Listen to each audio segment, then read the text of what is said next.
Hello guys, this doctor नज़र this side. तो अब हम लोग डिस्कस करेंगे ऑटोनॉमिक नर्वस सिस्टम के ड्रग्स के बारे में या फिर एएनएस ड्रग्स। तो बेसिकली हमें मालूम है कि ऑटोनॉमिक नर्वस सिस्टम जो हमारा ऑटोनॉमिक नर्वस सिस्टम होता है उनमें दो अपोजिंग नेचर के नर्वस सिस्टम होते हैं। तो एक होता है सिंपैथेटिक और एक होता है पैरासिम्पैथेटिक।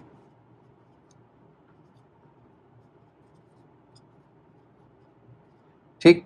और बेसिकली ऑटोनॉमिक नर्वस सिस्टम जो होता है ये हमारे कंट्रोल में नहीं होता, तो ये इनवॉलंटरी प्रोसेसेस में आते हैं। ठीक। और जितने भी हमारे बॉडी के अंदर विसरा है, ऑर्गन्स प्रेजेंट हैं, वो सारे जितने भी ऑर्गन्स इनर्वेटेड है नर्वस सिस्टम से, वो सारे इनर्वेटेड हैं हमारे ऑटोनॉमिक नर्वस सिस्टम से। तो बेसिकली सिंपैथेटिक नर्वस सिस्टम और पैरासिम्पैथेटिक सिस्टम तो दोनों ही एक दूसरे के अपोजिंग नेचर में काम करते हैं। तो अगर सिंपैथेटिक नर्वस सिस्टम की मैं बात करूं तो बेसिकली ये फियर या फिर फाइट या फिर फ्लाइट के सिचुएशंस में एक्टिवेट होता है। ठीक। और पैरासिम्पैथेटिक एक्टिविटी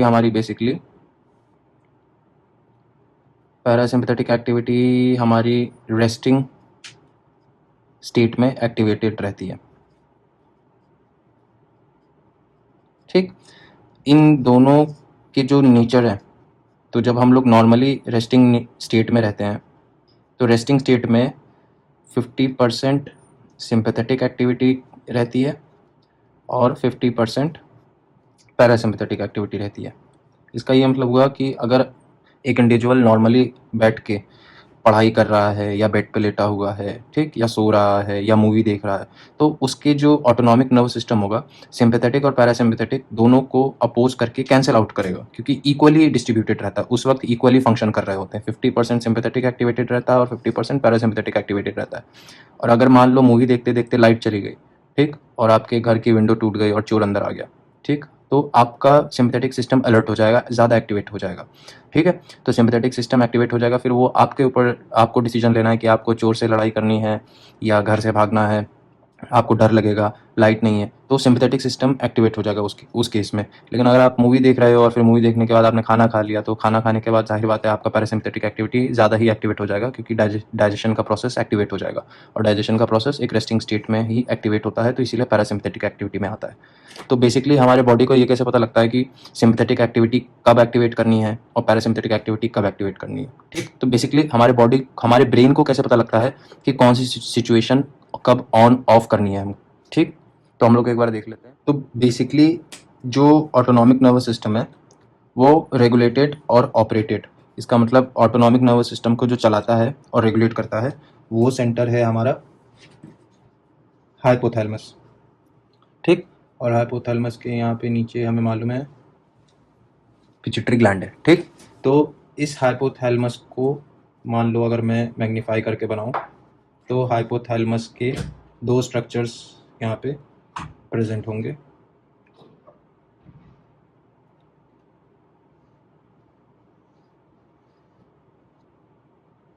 ठीक। कुछ इस तरह से ये मैग्नीफाइड तरीके से मैंने बना रखा है। तो मान लो यहाँ पे ये जो हाइपोथैलेमस है वो कुछ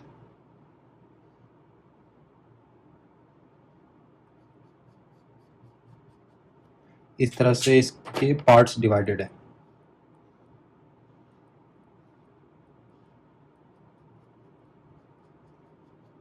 ठीक। तो ये हमारा हाइपोथैलेमस हो गया। हाइपोथैलेमस के अंदर जो सेल बॉडीज हैं, जो बेसिकली न्यूरॉन्स के सेल बॉडीज हैं, तो वो बेसिकली दो तरह से डिवाइडेड किए गए हैं। ठीक। एक तो वेंट्रोमीडियल एरिया हो जाएगा हाइपोथैलेमस का, और एक हो जाएगा पोस्ट्रोलैटरल। ठीक। तो यहाँ पे मैं लिख ही देता हूँ, ये वाला जो ग्रीन वाला पार्ट है ये हो जाएगा वेंट्रो मीडियल हाइपोथैलेमस। ठीक।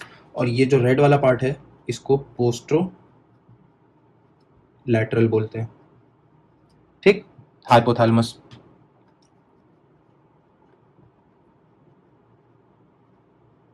तो hypothalamus is the operator and regulator for autonomic nervous system. अब सवाल ये है कि हाइपोथैलेमस को कैसे पता लगता है कि सिंपैथेटिक सिस्टम को एक्टिवेट करना है। मतलब इनडायरेक्टली अगर ये सवाल पूछा जाए कि अगर आपके पीछे मान लो एक शेर है, ठीक, आप जंगल में हो और आपने शेर देखा और शेर आपके पीछे अटैक करने के लिए कूदता है, तो जाहिर बात है आपका ऑटोनॉमिक नर्वस सिस्टम जब एक्टिवेट करेगा तो एक्टिवेट होने के बाद ये बैलेंस को डिस्टर्ब करेगा वो, और 50% सिंपैथेटिक को ज़्यादा एक्टिवेट करेगा, मतलब सिंपैथेटिक सिस्टम को ज़्यादा एक्टिवेट करेगा और पैरासिम्पैथेटिक एक्टिविटी को कम कर देगा। तो हाइपोथैलेमस को कैसे पता लगा कि शेर आ गया है, अब खतरा है, फियर फाइट या फ्लाइट की सिचुएशन आ गई है? तो बेसिकली अगर शेर आपके सामने आ जाता है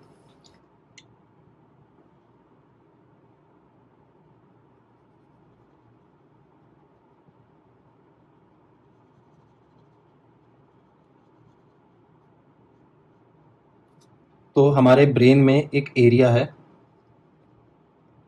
ठीक, जो कि इमोशंस हो गए, बिहेवियर हो गए, मेमोरी हो गया, ठीक, उसको उसको क्या कहते हैं, रेगुलेट करने के लिए रिस्पॉन्सिबल है, ठीक, या फिर स्टोर हाउस करने के लिए एक रिस्पॉन्सिबल पार्ट है ब्रेन में, जिसको लिम्बिक सिस्टम बोला गया है, ठीक। तो अगर मान लो अगर तुम्हारे सामने एक शेर आ जाता है जंगल में, तो तुम्हारी आंखों के सामने शेर आ गया, तो जाहिर बात है ऑसिपिटल कॉर्टेक्स से इंफॉर्मेशन लिम्बिक सिस्टम की तरफ जाएगी, ठीक। अब शेर रोल भी कर रहा है, दहाड़ भी रहा है, ठीक, तो शेर की आवाज से, मतलब ऑडिटरी पाथवे हमारा टेम्पोरल एरिया में, तो वो भी इसको एक्टिवेट करेगा, ठीक। और फिर मान लो अगर तुमने कहीं न्यूज़ पे देखा है या मूवीज में देखा है कि शेर अटैक करता है, खा जाता है, मतलब आपके ब्रेन, आपके मेमोरी में एक फोटो, एक इमेज बनी हुई है कि लॉयन डेंजरस एनिमल है, इट कैन किल समवन, तो आपके मेमोरी के कॉर्टेक्स से भी ये इन्फॉर्मेशन लिम्बिक सिस्टम को एक्टिवेट करेगी। तो मान लो आप अभी जंगल में हो, शेर आपके सामने आ गया, तो आपके ऑसिपिटल कॉर्टेक्स से, ऑडिटरी कॉर्टेक्स से, फिर मेमोरी वाले कुछ पास्ट मेमोरी के इंफॉर्मेशन से आपके लिम्बिक सिस्टम को एक्टिवेशन का मैसेज मिलेगा, ठीक। और लिम्बिक सिस्टम क्या करेगा, लिम्बिक सिस्टम से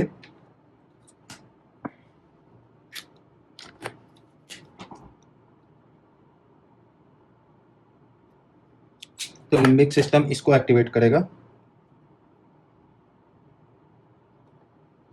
पोस्ट्रोलैटरल वाले पार्ट को एक्टिवेट करेगा, ठीक। और यही neurons ventromedial part of hypothalamus को इनहिबिट करेंगे। ऐसा क्यों? क्योंकि जो हमारा पोस्ट्रोलैटरल पार्ट होता है ये सिंपैथेटिक सिस्टम बनाता है, ठीक, और वेंट्रोमीडियल जो पार्ट है हाइपोथैलेमस का वो पैरासिम्पैथेटिक सिस्टम को एक्टिवेट करता है, ठीक। तो अगर शेर सामने आ जाता है, लिम्बिक सिस्टम को पता लग जाता है, तो सारी इंफॉर्मेशन कलेक्ट करने के बाद posterolateral part of hypothalamus should be stimulated, ठीक, और वो जब स्टिमुलेट हो जाएगा या पॉजिटिव फीडबैक मिलेगा उसको, तो वो सिंपैथेटिक एक्टिविटी को एक्टिवेट करेगा, ठीक, और वेंट्रोमीडियल पार्ट हाइपोथैलेमस को इनहिबिट करेगा क्योंकि वो पैरासिम्पैथेटिक एक्टिविटी को जनरेट करता है, ठीक। और एक बार पोस्ट्रोलैटरल पार्ट ऑफ हाइपोथैलेमस एक्टिवेट हो जाएगा तो एक यहाँ से पाथवे स्पाइनल कॉर्ड की तरफ जाता है, जिसको पॉली न्यूरोनल डिसेंडिंग पाथवेज बोला गया है। मैं यहाँ पे लिख देता हूँ,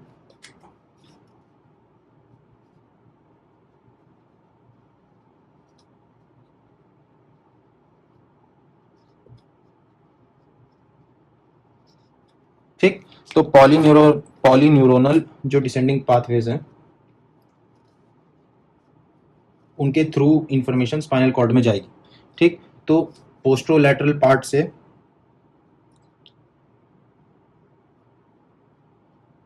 information down the spinal cord आएगी और फिर ट्रैवल करेगी नीचे तक, ठीक।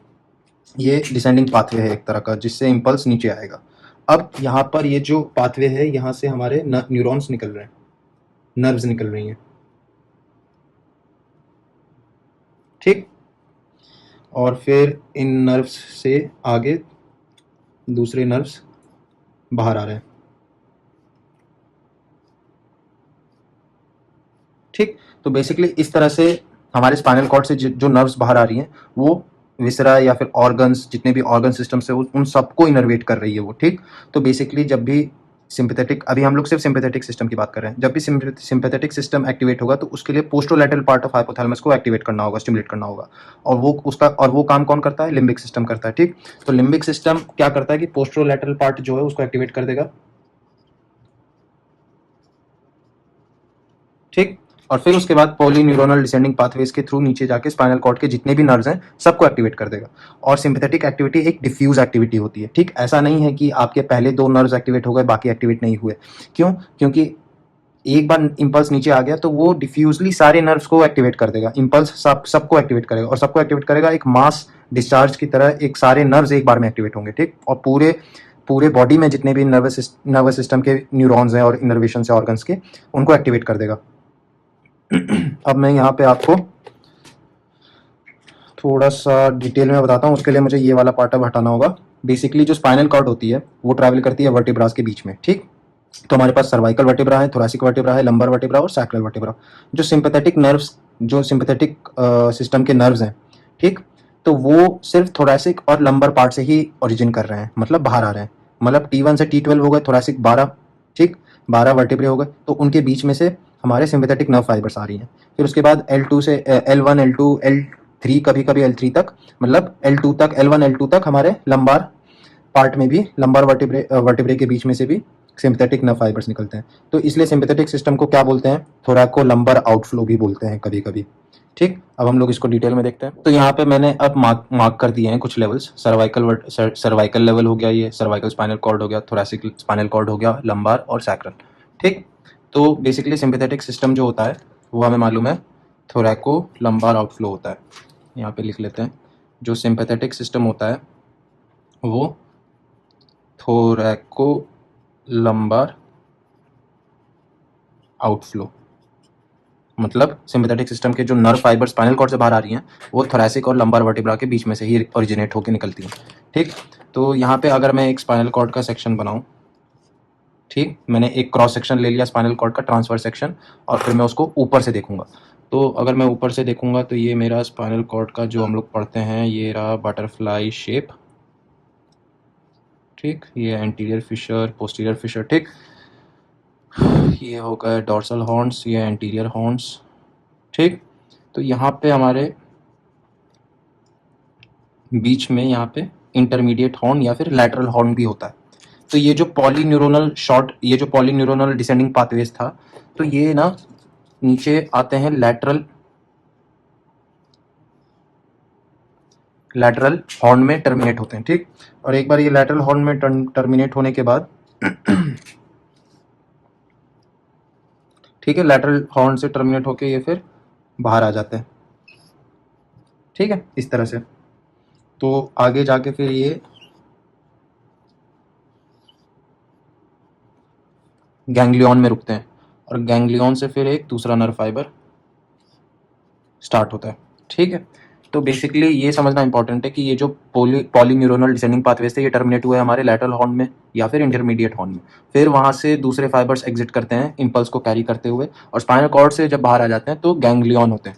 आपको मैं ये समझाना चाह रहा हूँ कि गैंग्लियन का मतलब होता है, अगर मैं नॉर्मल ईजी इंग्लिश या ईजी हिंदी में समझाऊँ, तो एक तरह से रिले स्टेशन है, ठीक है। गैंग्लियन मतलब रिले स्टेशन, जैसे क्या कहते हैं, रिले रेस होती है, ठीक, उसमें आप बैटन पास करते हो दूसरे रेसर को, तो उसी तरह से यहाँ पे इम्पल्स भी एक नर्व से दूसरे नर्व को पास ऑन हो रही है, तो उस स्टेशन को गैंग्लियन बोला गया है, ठीक है। तो बेसिकली अब मैं यहाँ पे एक नर्व को बाहर निकाल के मैग्नीफाई तरीके से बनाऊंगा। तो मान लो ये थोरैसिक नर्व बाहर आई यहाँ से, ठीक, और ये जब बाहर आई, ठीक है, ये बाहर आने के बाद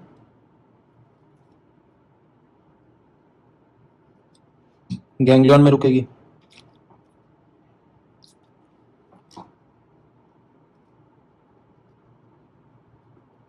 ठीक है, और ये एक बड़ा सा गैंग्लियन है यहाँ पे। तो गैंग्लियन से अगला नर्व भी बाहर निकलेगा, ठीक। तो हमें यहाँ पे ये देखना है, ये समझना है कि न्यूरोट्रांसमीटर इस नर्व एंडिंग से बाहर निकलेगा, ठीक, और उसी न्यूरोट्रांसमीटर के इस अगले नर्व या न्यूरॉन पर रिसेप्टर होंगे, तभी तो ये इम्पल्स अगले न्यूरॉन को एक्टिवेट कर पाएगा। और यहाँ पर ये जो न्यूरोट्रांसमीटर होगा वो है एसिटाइल कोलिन, और एसिटाइल कोलिन जब इन रिसेप्टर्स के साथ बाइंड करेगा तो अगले न्यूरॉन को एक्टिवेट करेगा, और अगला न्यूरॉन जब एक्टिवेट होगा तो इम्पल्स आगे जाएगी, ठीक। और मान लो कि आगे जाके ये जो नर्व फाइबर है, ये हमारा हार्ट है मान लो, ठीक। तो ये जो नर्व फाइबर है ये आगे जाके एफेक्टर साइट पर रुकेगी। अब समझने वाली बात यह है कि ये जो अगला न्यूरॉन था इम्पल्स कैरी करके आगे लाया, तो इसमें से भी अब हमारा न्यूरोट्रांसमीटर निकलना चाहिए, और वो न्यूरोट्रांसमीटर जब निकलेगा तो उस न्यूरोट्रांसमीटर के लिए हमारे पास रिसेप्टर्स होने चाहिए हार्ट पर। ठीक है, तभी तो हार्ट की एक्टिविटी को ऑल्टर कर पाएंगे, चेंज कर पाएंगे। ठीक, तो मान लो कि यहाँ से हमारा निकला नॉर एपिनेफ्रिन। ठीक है, तो नॉर एपिनेफ्रिन के रिसेप्टर्स यहाँ पे प्रेजेंट होने चाहिए, एक तरह से ऐसे समझो। ठीक है, तो फॉर एग्जांपल अभी के लिए हम ये समझते हैं कि ये जो रिसेप्टर्स हैं ये बीटा 1 एड्रेनर्जिक रिसेप्टर्स हैं। ठीक, बीटा 1 एड्रेनर्जिक रिसेप्टर्स यहाँ पे लगे हुए हैं। ठीक, तो ये नॉर एपिनेफ्रिन जब आएगा तो बीटा 1 एड्रेनर्जिक रिसेप्टर्स को एक्टिवेट करेगा और हार्ट की एक्टिविटी बढ़ाएगा, मतलब हार्ट रेट इंक्रीज कर देगा। ठीक है, तो सिंपैथेटिक सिस्टम का एक तरह से ये पाथवे हम देख रहे हैं।